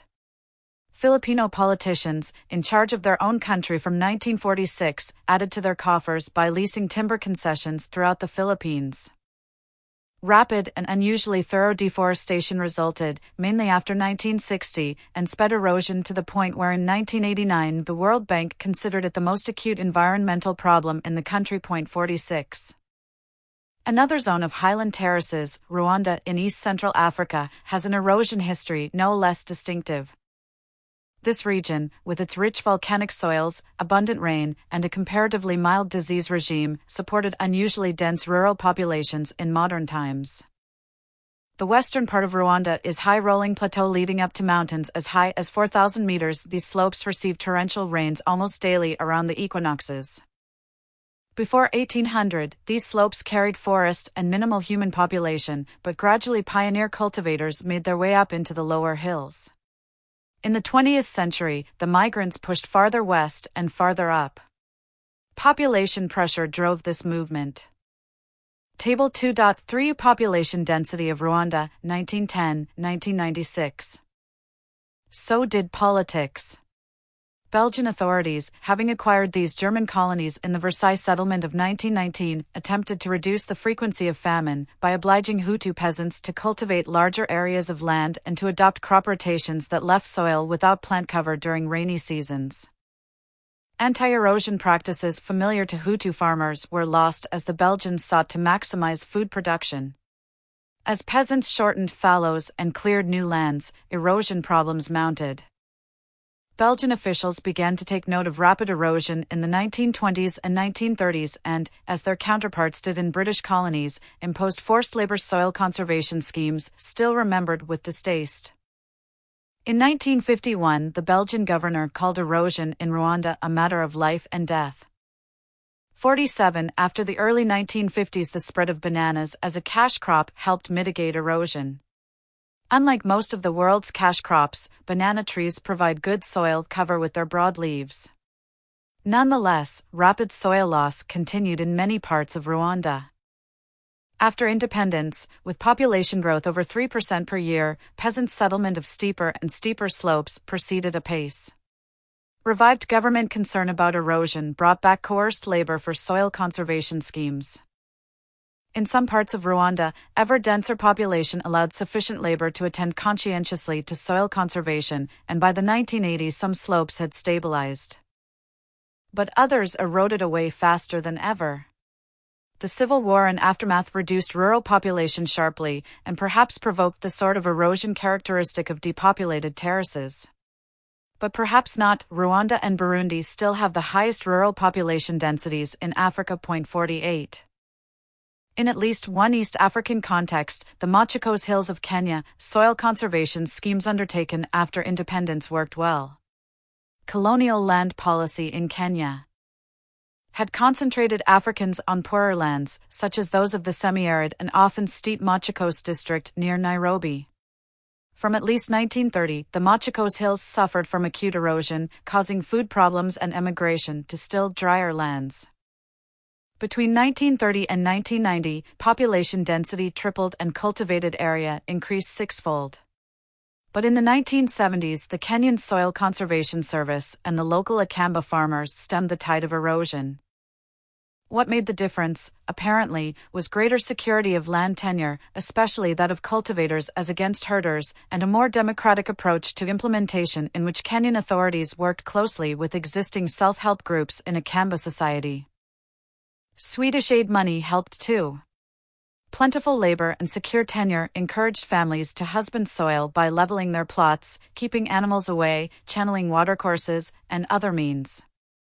Intensive farming stabilized the soils of the Machakos Hills, even as population density grew. 49. The timing, causes, and consequences of accelerated erosion differed considerably among the Philippines, Rwanda, and Kenya. They differed still more in cases such as Fiji, where the spread of sugarcane to sloping land after 1960 accelerated erosion, or Papua New Guinea's highlands, cultivated for 8,000 years, but since 1930 with cash crops on more marginal lands, which doubled erosion rates, or Bolivia, Madagascar, Ethiopia, Nepal, Sri Lanka, Haiti, and Guatemala. 50 in most cases, however, two chief factors explain modern increases in erosion: migration or growth of population, and the intensification of market links. But the equations were always complex. Population growth had baleful effects on soil erosion in some settings and useful ones in others. Cash cropping, while usually a force for erosion, in Rwanda was not. Colonial policies and insecure land tenure often played important inadvertent roles as well. Population, politics, and economic change drove the third pulse of world soil erosion, but other forces more than scratched the surface of the world's soils. Technological changes in agriculture, specifically the adoption of heavy machinery, led to soil compaction after 1930, and especially after 1950, when tractor sizes grew rapidly. Some farm machines now weigh over 20 tons. In North America, soil compaction, which inhibits plant growth, costs several $billion a year in the 1990s. 51 Industrial air pollution and the heavy use of nitrogen fertilizers after 1960 led to the acidification of soils, especially in Europe. Irrigation inadvertently brought on soil salinization, an ancient problem that by 1990 beset about 7% of the world's land. Saline seeps, unrelated to irrigation, emerged in North America's high plains, where they retired about 1 million hectares of farmland. Western Australia too suffered from salt creep after about 1950. 52 Most decisively, urbanization and road building buried soils throughout the 20th century. Between 1945 and 1975, farmland area equivalent to Nebraska or the United Kingdom was paved over. 53 All of these soil changes reduced vegetation cover, created more runoff and flooding and less infiltration, and hence promoted erosion. Conclusion. The consequences of all these changes to the lithosphere and pedosphere are vast, but in important respects they cancelled one another out. Soil degradation in one form or another now affects 1/3 of the world's land surface. The area now degraded by human action is a quarter again as large as the world's total cultivated area. An area of about 430 million hectares, 7 times the size of Texas, has been irreversibly destroyed by accelerated erosion. 54 Erosion damaged some lands more than others. In China by 1978, erosion had forced the abandonment of 31% of all arable land. 55 African erosion rates, on average 9 times as high as those in Europe, added to the food crisis there. Africa is the only continent where food production per capita declined after 1960. The United States in the 20th century lost an amount of topsoil that took about 1,000 years to form, and currently loses 1.7 billion tons a year to erosion. In 1982, 40% of its arable land was eroding faster than the official tolerance level. 56 On one calculation, erosion in the United States in 1994 cost about $150 per person per year, twice as much per capita as in the world as a whole. 57 The United Nations' Food and Agriculture Organization estimated in 1991 that erosion alone destroyed between 0. 3 and 0.5% of the world's cropland every year, which helps explain why the pressure to clear forested land was so strong at the end of the century. 58 Humanity increased erosion 2 to 3-fold over prevailing natural rates. 59. But so what? In the same years when soil degradation reached its fastest pace, world food production climbed spectacularly. Around the globe, more food per capita was available by the end of the 20th century than at any time in human history. The combination of intensive fertilizer use, genetic engineering of crops, and other magic tricks of scientific agriculture masked the effects of soil erosion and soil degradation. On the usual human timescales, soil degradation and erosion proved to be a local problem, not a general one. On geological timescales too, the impact of anthropogenic erosion seems minor, except in a few places. On average, the Earth's rocks have eroded, been deposited on ocean floors as sediment, consolidated into rock again, been thrust up above sea level, only to erode again, about 25 times in the long history of the Earth. 60. Of course, from such Olympian heights no human problems matter. Seen from an intermediate timescale, however, soil degradation and erosion may indeed carry important human consequences. Humankind has already played the fertilizer card in the Earth's best agricultural lands, and further nitrogen and phosphate loadings no longer increase yields.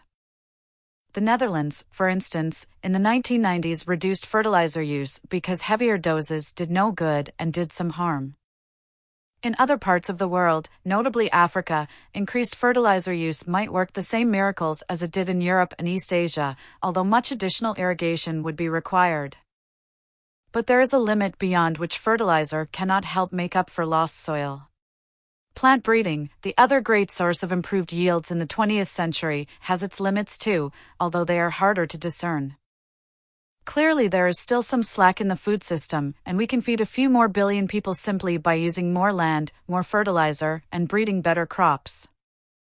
But equally clearly, doing so will be expensive, in environmental terms as well as in conventional terms, since food generated with more inputs will cost more money. So all that degraded, eroded, compacted, paved over, and contaminated soil may yet be missed, especially if freshwater or energy constraints begin to pinch, driving up the costs of irrigation and fertilizer.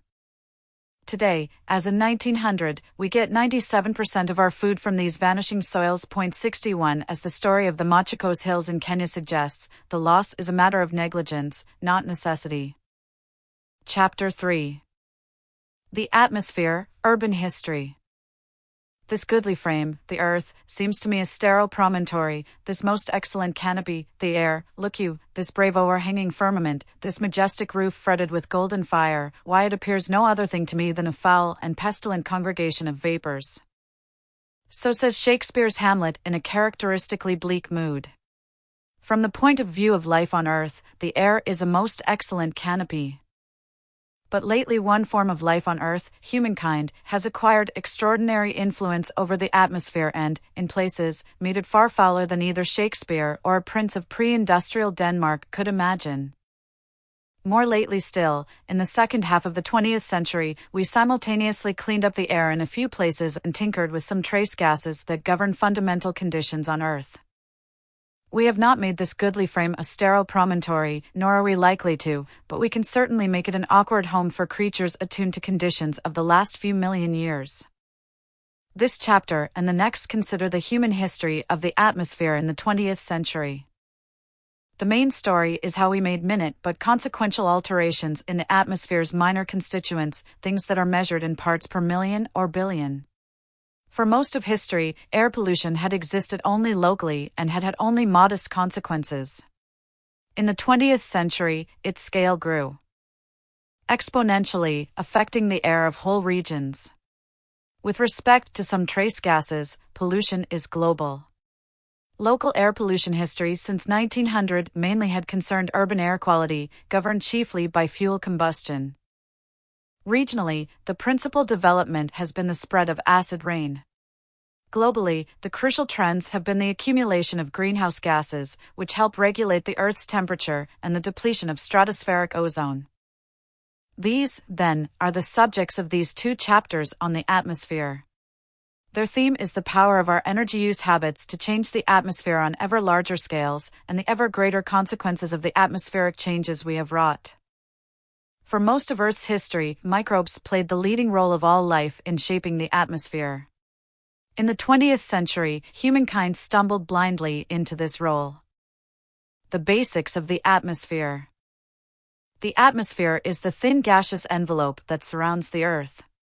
It is about 100 kilometers thick, although any outer boundary is arbitrary because it shades off gradually into space. Its air weighs about 5 quadrillion tons, about 0.0003 the weight of the oceans, hence it takes a lot less to pollute the air than it does the oceans. Air consists of thousands of gases, but two now predominate, nitrogen and oxygen. In the very long haul, the chemistry of the atmosphere changes. Before there were plants on Earth, there was not much oxygen. But in human times these changes have, until very recently, amounted to little. The atmosphere is a dynamic place.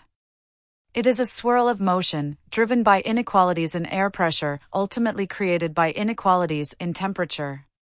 Below 10 kilometers, about the elevation of Mt. Everest, there are daily cycles, seasonal cycles, annual cycles, and a few longer and more irregular cycles. This is why weather is so complicated. In addition to churning about, air also exchanges heat, moisture, and gases with soil, water, and living things. So the very lowest altitudes are the liveliest. The outermost layer of atmosphere exchanges almost nothing with space, except for the all-important reception and reflection of the sun's rays, and is comparatively stable. Almost everything of interest to human history has happened in the lower elevations. To most of us, the atmosphere seems infinite.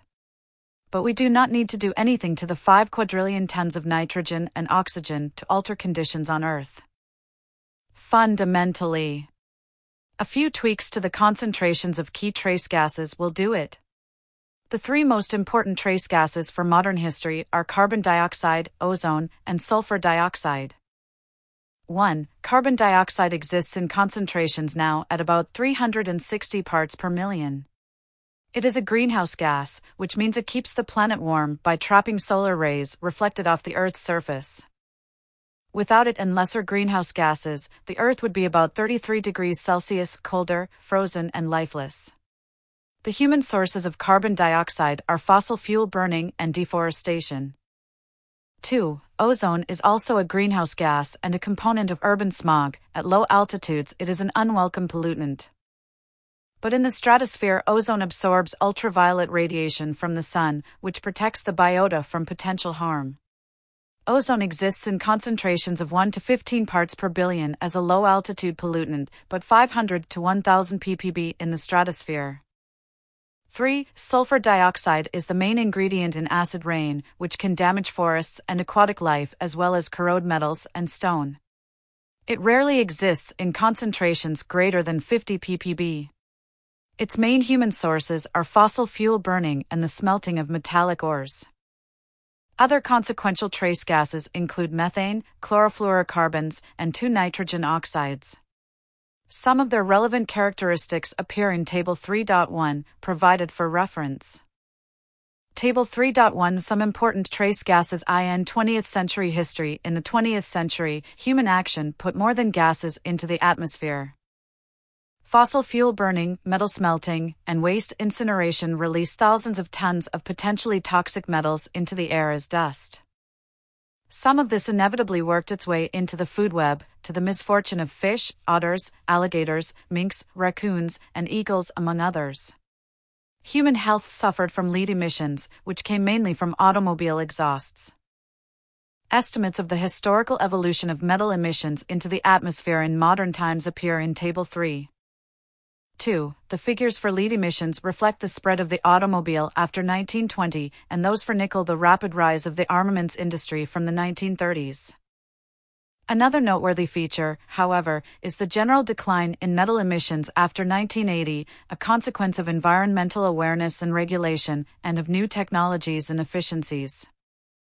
Table 3.2 Worldwide metal emissions to the atmosphere, 1850, 1990 air pollution before 1900. For most of human history, people could not pollute the air except by kicking up a little dust. Then 500,000 years ago we harnessed fire. We torched landscapes, releasing carbon dioxide and other gases into the air. But despite our devotion to fire, our atmospheric impact came to little. Natural processes, including the steady work of quadrillions of microbes and the occasional major volcanic eruption, governed the atmosphere. When humankind occupied caves and began to burn fuel wood for heating and cooking, indoor pollution made its debut. Many caves inhabited millennia ago retain a patina of smoke on their walls, and cave dwellers presumably suffered lung and eye ailments derived from exposure to smoke. Blackened lungs are common among mummified corpses from Paleolithic times. When people built their own abodes, they often failed to ventilate them and lived in a pall of indoor smoke. Some of the health effects of pollution, then, have been with us for many thousands of years. Like some modern ones, often exuded pungent smells on account of decaying flesh, food, and feces. Cities under siege, with no opportunity to export the sources of offensive smells, could become insupportable. Egyptian literature records an instance in which Hermopolis surrendered to Nubian besiegers when its air drove the inhabitants to prefer Nubian mercy to their own stench. Urban smoke darkened marble in ancient cities, annoyed classical writers such as the Roman poet Horace, and provoked a spate of laws among the ancient Jews. Smoke and soot, not trace gases, dominated air pollution history in early times. Ancient metallurgy added new pollutants, some of which wafted across seas and continents, the first evidence of pollution on regional scales. In the ancient Mediterranean world, mining and smelting played a substantial role in economic life. Noxious fumes from silver mines in Attica damaged human health, according to Xenophon and Lucretius. The main metallic pollutants were copper and lead. Swedish and Swiss bogs and Greenland ice cores reveal significant lead deposition in Roman times, roughly 10 times background levels. Greenland ice shows that emissions of copper into the atmosphere surged twice before the Industrial Revolution, once after the introduction of coinage in the ancient Mediterranean, and once with the intense marketization of the Chinese economy and burgeoning copper production of the Song dynasty. Inefficient smelting technology sent as much as 15% of smelted copper into the air. Total copper emissions in the Roman and Song eras came to about a tenth of those of the 1990s, even though copper production was less than a hundredth of modern levels. Regional, indeed hemispheric, air pollution is about 2,500 years old, and, for copper emissions at least, was as great in Roman and Song times as at any time before 1750. Urban air pollution varied with the size and density of cities, with their industrial activity, and especially with their fuel use. As urbanization gathered pace in China, the Mediterranean basin, and West Africa after about 1000 A. D. larger numbers of people lived amid smoke and soot.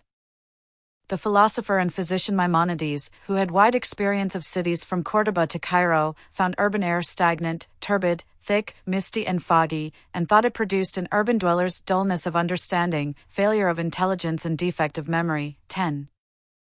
But transport difficulties limited urban air pollution levels. Most industries that required combustion, for example tiles, glass, pottery, bricks, and iron, were located near forests, as moving masses of fuel usually proved too expensive. Most industrial pollution fouled air where few people breathed at. 11 Port cities constituted partial exceptions, for ships could transport wood or charcoal more cheaply. Hence Venice could maintain a glass-making industry fueled by distant timber. Chinese cities too may have been exceptionally polluted, because the well-developed water transport system permitted high fuel use, at least in the Song capital of Kaifeng. 12, but for the most part, urban air pollution derived only from domestic fuel, often dung or wood, but sometimes smokeless charcoal. Port cities short of fuel wood might turn to coal as a domestic fuel. London did so in a small way in the 13th century and a large way in the 16th, ushering in a new chapter in its air pollution history. Domestic coal use made 17th century London air a cloud of sea coal, as if there be a resemblance of hell upon earth. It is in this volcano in a foggy day, this pestilent smoke, which corrodes the very iron, and spoils all the movables, leaving soot on all things that it lights, and so fatally seizing on the lungs of the inhabitants. That cough and consumption spare no man. 13. London air got no better in the ensuing centuries, as population growth added to the number of hearths and chimneys.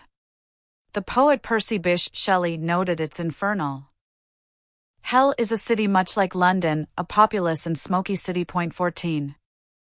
His fellow poet, Robert Southey, liked London air no better, describing it in 1808 as a compound of fen fog, chimney smoke, smuts, and pulverized horse dung. 15. With the rise of coal as the key fuel of the Industrial Revolution after 1780, clouds of pollution sprouted elsewhere in Britain and eventually beyond. By 1870, Britain had perhaps 100,000 coal-fed steam engines, all churning out smoke and sulfur dioxide. 16. The English Midlands became known as the Black Country. Copper smelting in the Swansea Valley, Wales, generated acid rain that devastated vegetation. People suffered too. Nearly a quarter of deaths in Victorian Britain came from lung diseases, mostly bronchitis and tuberculosis, often aggravated and sometimes caused by air pollution, mainly particulates. Air pollution killed Victorian Britons at roughly 4 to 7 times the rate it killed people worldwide in the 1990s. 17. Air pollution since 1900. The history of air pollution in the 20th century is a dark cloud with a silver lining. One thing above all else accounts for air pollution in modern times: fossil fuel combustion. In 1900, coal combustion caused most of the air pollution, filling the skies with smoke, soot, sulfur dioxide, and various other unsavory substances. Coal-derived pollution came from smokestacks and chimneys, that is, industry and dwellings. Since the 1960s, automobile tailpipes have challenged smokestacks and chimneys, and by 1990, road traffic had become the largest single source of air pollution around the world. 18. Pollution history followed the history of industrialization and motorization. The spread of coal-fired industrialization from Britain brought air pollution in its wake. In the late 19th century, a second phase of the Industrial Revolution took hold, centered on steel, iron, chemicals, and copious coal. Successful smokestack industries emerged in Europe, especially in Belgium and Germany, in the United States, especially in Pennsylvania and Ohio, in Tsarist Russia, especially in Ukraine, and in Japan, especially around Osaka. Smaller pockets of coal-fired industry developed in India, South Africa, Australia, and elsewhere between 1880 and 1920. Cities in North America and Europe acquired electric grids powered by coal combustion in the 1910s and 1920s. In all these places, smoke, soot, and sulfur dioxide blanketed industrial neighborhoods. 19. Many people objected, particularly women whose duties included keeping homes and linens clean. 20. But the prosperity that came with the smoke seemed well worth the price to those whose opinions counted. The city fathers and industrial unions of Pittsburgh, the captains of German industry, and the Russian ministers of state generally regarded belching smokestacks as signs of progress, prosperity, and power. As Chicago businessman W. P. Wren put it in 1892, smoke is the incense burning on the altars of industry. It is beautiful to me. It shows that men are changing the merely potential forces of nature into articles of comfort for humanity. 21. Japan's first large steel town, Yada, expressed this view in its civic anthem. Billows of smoke filling the sky, our steel plant, a grandeur unmatched. Yada, oh Yada, our city. 22. And North America, but grew much faster elsewhere. In the Soviet Union, it progressed with extraordinary speed after 1929 under the first 2 5-year plans. After Stalin consolidated his hold on Eastern Europe, Soviet-style industry, and especially energy and pollution-intensive variety, spread to Poland, Czechoslovakia, East Germany, and Hungary from 1948 to about 1970, and simultaneously to new enclaves in Siberia. Japan's reindustrialization, beginning around 1950, was still based on coal, although increasingly on oil as well. In the 1960s and 1970s, steel, shipbuilding, chemicals, and other energy-devouring industries emerged elsewhere in East Asia, notably South Korea, Taiwan, Malaysia, and after 1978 in China. Restraints on air pollution mattered in none of these cases before . Domestic hearths as well as blast furnaces burned coal. As city populations grew, more and more people required transportable fuel for space heating and for cooking. Urban households took to coal because where they lived they could not easily lay their hands on fuel wood. So more and more cities followed down London's path, making coal the chief domestic fuel.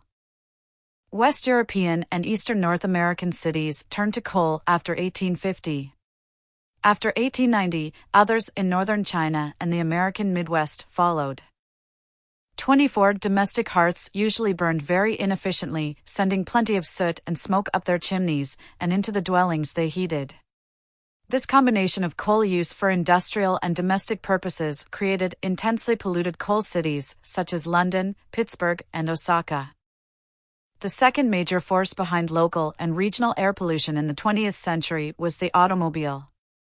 Tailpipes emitted various pollutants, including some that reacted with sunlight to create smog, others that added to acid rain, and after 1921, lead .25 the spread of automobiles came in three main surges. The first took place in the United States in the 1920s, when new assembly line techniques made cars affordable for millions of Americans. As late as 1950, Americans drove more than half of the cars in the world. Then cars became ordinary in Western Europe. The motorization of East Asia, led by Japan, is still in progress. China in 1997 had only 2 million cars. Worldwide, the total number of motor vehicles, less than 1 million in 1910, reached about 50 million in 1930, surpassed 100 million by 1955, and 500 million by 1985. In 1995, the world tallied 777 million cars, trucks, and motorbikes. 26 on top of this, people drove their cars more and more. In the United States, total vehicle mileage quadrupled between 1950 and 1990. Fortunately, in the 1970s cars became more fuel efficient and new technologies, where adopted, reduced their tailpipe emissions. 27 carbon monoxide and lead emissions fell sharply. But other pollutants continued to spew forth, including about a fifth of the carbon dioxide added to the atmosphere. 28. While industrialization and motorization proceeded rapidly throughout the century, total air pollution probably did not quite keep pace. Many cities, especially between 1945 and 1980, improved their air quality drastically. The reasons were threefold: economic, political, and geographic. First, the economic reasons. The world's fuel mix grew a bit cleaner after 1920. Oil replaced coal in many applications, beginning around 1910 but especially after 1950. This happened mainly for price reasons. As the great oil and gas fields of the Americas and the Middle East developed, along with the infrastructure of pipelines and supertankers, prices fell between 1945 and 1973. So for domestic heating, power generation, and other uses, oil and gas replaced coal. Less importantly, other forms of commercial energy emerged, such as hydroelectric and nuclear, further reducing coal's role. Price-driven fuel substitution reduced pollutants from factory smokestacks and domestic chimneys, but not from automobile tailpipes. Second, political reactions against pollution produced results. Episodic citizen protest at industrial pollution was part and parcel of industrialization around the world, but it yielded very little in the way of pollution reduction until the 1940s. St. Louis was the first major city to adopt successful smoke abatement policies and technologies in 1940. They spread quickly after World War II. Political pressure checked pollution, generally through regulation and new technologies, in North America mainly after 1966, in Western Europe and Japan from 1970, in South Korea from 1980, and in Eastern Europe from 1990. Political reductions in air pollution affected smokestacks, chimneys, and tailpipes. Geographic change also reduced the human consequences of pollution, if not its total volume. Energy-intensive industries, long concentrated spatially in a few places close to coal and iron ore, such as western Pennsylvania or Germany's Ruhr region, gradually dispersed around the world after 1960. Moreover, they tended to leave cities for industrial parks and greenfield sites, so that they polluted air that fewer people breathed. Of course, this relocation did nothing to reduce total pollution levels and had deleterious effects on ecosystems previously little touched by pollution.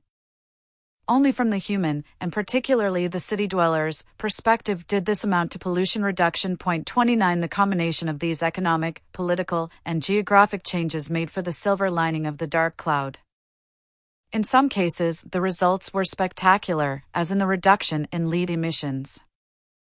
In 1921, a chemical engineer named Thomas Midgley figured out that adding lead to gasoline would make it burn better and prevent engine knocking.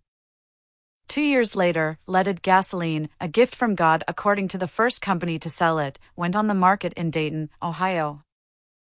Over the next half-century, cars burned about 25 trillion liters of leaded gasoline, 3/4 of it in the United States. Despite public concern and government inquiry beginning in the 1920s, General Motors and DuPont managed to prevent regulation of lead additives in the United States until the 1970s. By then, medical research showed that most Americans had elevated lead levels in their blood, and that the lead came from gasoline. Similar findings in the USSR resulted in a ban on leaded gasoline in major cities in 1967, a rare instance of the Soviet Union leading the world to a healthier environment. 30. In 1970, the United States mandated that by 1975 low-lead gasoline be available at gas stations. Japanese companies adjusted to U.S. law first, converting car engines to low-lead gas beginning in 1972. Japan eliminated leaded gas in 1987.31. The United States made the transition from leaded gas in the late 1970s, slowed by lawsuits filed by interested manufacturers. Western Europe followed in the late 1980s, as did many other countries in the 1990s. In the United States, ambient lead concentrations in the air declined by about 95% between 1977 and 1994. Tests soon found much less lead in the blood of American children.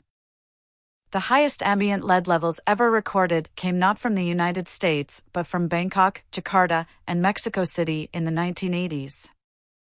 In Africa and China, where leaded gas remained in use in the late 1990s, urban children carried lead in their veins sufficient to produce all manner of health problems. Till 32. The decline of atmospheric lead pollution around the world lagged behind the United States and Japan. Richer countries after 1945 sharply reduced their urban coal smoke, soot, and dust, and after 1975 cut sulfur dioxide, carbon monoxide, and some other pollution modestly. They did this by shifting from coal to oil and by energy conservation and pollution regulation. Early in the century, in the Scottish industrial hub of Glasgow, experienced newspaper editors left extra space for obituaries during smog sieges. As late as 1950, Glaswegians ordinarily inhaled about 2 pounds of soot each year. But by 1990, Glasgow had reduced smoke, soot, and sulfur dioxide pollution by 70 to 95%, a feat matched in several former coal cities. Although a considerable achievement, this silver lining was essentially confined to about 20 rich countries in North America, Western Europe, Australasia, and Japan, and thus to about 1/8 of humanity. 33. Measuring pollution totals is a methodological minefield. Ignoring important caveats, I estimate that emissions of local and regional air pollutants around the world were 5 times as great in the 1990s as in 1900. 34. In the Western world and Japan, air pollution levels declined after the late 1960s. While these lands accounted for the lion's share of world air pollution over the century, after 1950 Eastern Europe, and after 1970 East Asia and to a lesser extent Latin America, came on strong, so that global air pollution continued to grow late in the century. Table 3.3 contains some of the data on which my rough estimate is based. Table 3.3 Some air pollutant emission rates in the 20th century. Coal cities. 2 cities that relied heavily on coal but weaned themselves from it are London, once known as the Big Smoke, and Pittsburgh, formerly nicknamed Smoke City. 35. 2. Key cities and smelter sites in modern air pollution history. London. Late Victorian London was the world's biggest city, a sprawling metropolis with several 100,000 chimneys and a few thousand steam engines, all burning coal. No one monitored air pollution carefully, but to judge by the frequency of London fogs, London air was foulest around 1870 to 1900. One fog in 1873 caused people to walk into the Thames, unable to see where they were going. Several thousand people died prematurely on account of London fogs in this period, some 3,000 in the winter of 1879-1880 alone, generally from aggravated lung conditions. While no lethal fogs were recorded in London between 1892 and 1948, one in Glasgow in 1909 killed 1,063 Glaswegians, and 70 to 100 people died from severe pollution in Moostalbay-le-Duc, Belgium, in a few days in 1930. 36 Smoke abatement made some progress in London and remained the focus of anti-pollution efforts to 1950. The spatial expansion of London and more efficient industrial combustion helped disperse and control pollution. But reformers did not touch the coal-burning domestic hearth, as sacrosanct to a pre-1950 Englishman as the automobile was to a modern American. In 1945, when some authorities sought to take advantage of the post-war reconstruction of London to create smoke-free zones, George Orwell defended coal fires in glowing terms as the birthright of free-born Englishmen.